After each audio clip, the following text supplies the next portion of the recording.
नमस्कार मित्रांनो, मी सपना स्वागत करते तुमचं मराठी फॅक्ट बॉक्स मध्ये. आज आपण सुप्रीम कोर्टाच्या एका खूप महत्वाच्या आणि सध्या चर्चेत असलेल्या नियमांबद्दल सविस्तर पण सोप्या भाषेत बोलणार आहोत. मित्रांनो, युजीसीने 2026 साठी आणलेले नवे नियम सध्या सुप्रीम कोर्टाने थांबवले आहेत. हा निर्णय महत्वाचा आहे कारण यामध्ये सामाजिक समता, घटनात्मक समानता आणि या कायद्याचा गैरवापर होण्याची शक्यता जास्त आहे असं म्हटलं जात आहे.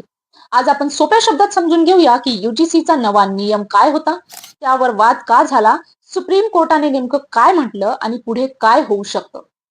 युजीसी म्हणजे युनिव्हर्सिटी ग्रँट्स कमिशन. युजीसीने अलीकडे एक नवा नियम आणला होता ज्याचं नाव होतं promotion of equity in higher educational institution regulations 2026. UGC म्हणतं की 2012 पासून जे जुने नियम होते ते कॅम्पसमधील जे भेदभाव रोखण्यात अपयशी ठरले. आता युजीसीच्या मते गेल्या 5 वर्षात कॉलेज कॅम्पसमध्ये जातीय भेदभावाच्या घटना 118% वाढल्या आहेत. एससी, एसटी, ओबीसी आणि दिव्यांग विद्यार्थ्यांना संरक्षण देण्यासाठी कडक आणि बंधनकारक नियम आवश्यक आहेत. इतकंच नाही तर याआधी सुप्रीम कोर्टानेही सरकारला सांगितलं होतं की फक्त सल्ला देऊन उपयोग नाही, स्ट्रॉंग मेकॅनिझम तयार करा. 2026च्या नव्या नियमांमध्ये काही महत्वाच्या तरतुदी होत्या. कोणत्याही प्रकारचा भेदभाव जसं की जात, धर्म, लिंग, जन्मस्थान आणि अपंगत्वाच्या आधारावर झाला तर तो गुन्हा मानला जाईल.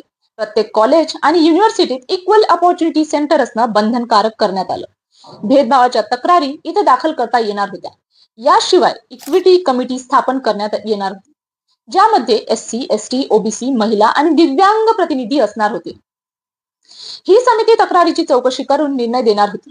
24/7 हेल्पलाईनची ही तरतूद होती जिथे विद्यार्थी किंवा कर्मचारी कधीही तक्रार करू शकणार होते. नियमांची अंमलबजावणी कडक होती. दर 6 महिन्यांनी युजीसीला रिपोर्ट द्यावा लागणार होता आणि नियम पाळले नाही तर युजीसीची मान्यता रद्द होऊ शकत होती किंवा डिग्री कोर्सवर बंदी येऊ शकत होती. म्हणजेच हा नियम फक्त ऍडवायझरी नव्हता तर तो पूर्णपणे मॅन्डेटरी होता. तर मित्रांनो, नियमाचा उद्देश चांगला असला तरी त्यावर मोठा वाद निर्माण झाला. मुख्य आक्षेप असा होता की इक्विटी कमिटीमध्ये जनरल कॅटेगरीचा कोणताही प्रतिनिधी नव्हता. म्हणजे जनरल कॅटेगरीवर भेदभाव होणार नाही असा प्रश्न उपस्थित झाला होता.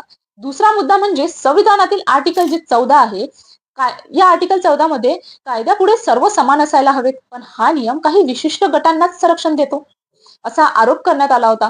तिसरा आक्षेप म्हणजे नियमांची भाषा खूपच अस्पष्ट होती. भेदभाव म्हणजे नेमकं काय हे स्पष्ट नसल्यामुळे खोट्या तक्रारी वाढण्याची भीती व्यक्त करण्यात आली. चौथा मुद्दा म्हणजे लहान कॉलेजेसवर येणारा ताण, समित्या, हेल्पलाईन आणि सतत रिपोर्टिंग हे सगळं पेलणं त्यांना अवघड असल्याचं सांगण्यात आलं. यामुळे नियमांविरोधात सुप्रीम कोर्टात अनेक याचिका दाखल झाल्या आणि सोशल मीडियावरही जोरदार चर्चा झाली. या प्रकरणावर 2 न्यायाधीशांच्या खंडपीठाने सुनावणी घेतली.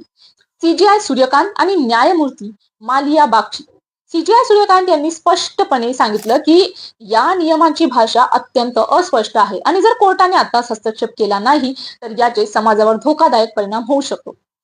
कोर्टाने म्हटलं की नियमांचा उद्देश चांगला असू शकतो पण भाषा आणि अंमलबजावणी स्पष्टता नाही, त्यामुळे प्राथमिक स्वरूपात संविधानाशी संबंधित गंभीर प्रश्न निर्माण होतात. त्यामुळे सुप्रीम कोर्टाने 2026च्या युजीसी नियमांवर तात्पुरती स्थगिती दिली. केंद्र सरकार आणि युजीसीला नोटीस बजावली आणि पुढील सुनावणीपर्यंत 2012च्या जुन्या फ्रेमवर्क लागू राहील असा आदेश दिला. खरा मुद्दा असा आहे की इक्वॅलिटी आणि इक्विटी यामधला फरक काय.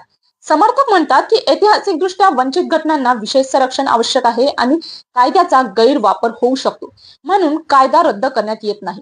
तर विरोधक म्हणतात की कायदा सगळ्यांसाठी समतोल आणि स्पष्ट असायला हवा, नाहीतर तोच अन्यायाचं कारण ठरू शकतो. पुढे काय होऊ शकतं तर सुप्रीम कोर्टाकडे 3 ऑप्शन्स आहेत. पहिलं म्हणजे नियम पूर्णपणे रद्द करणे, दुसरं म्हणजे तरतुदीमध्ये काही बदल करणे आणि तिसरं नियम जसे आहेत तसे कायम ठेवणे. तोपर्यंत 2012चे नियम लागू राहतील आणि केंद्र सरकार, युजीसी तसेच याचिकाकर्ते आपापले युक्तिवाद कोर्टात मांडतील. तुम्हाला या युजीसीच्या नव्या रूल्स बद्दल काय वाटतं ते आम्हाला कमेंट सेक्शन मध्ये नक्की सांगा आणि व्हिडिओ आवडला असेल तर लाईक, शेअर आणि सबस्क्राईब करा. थँक्यू.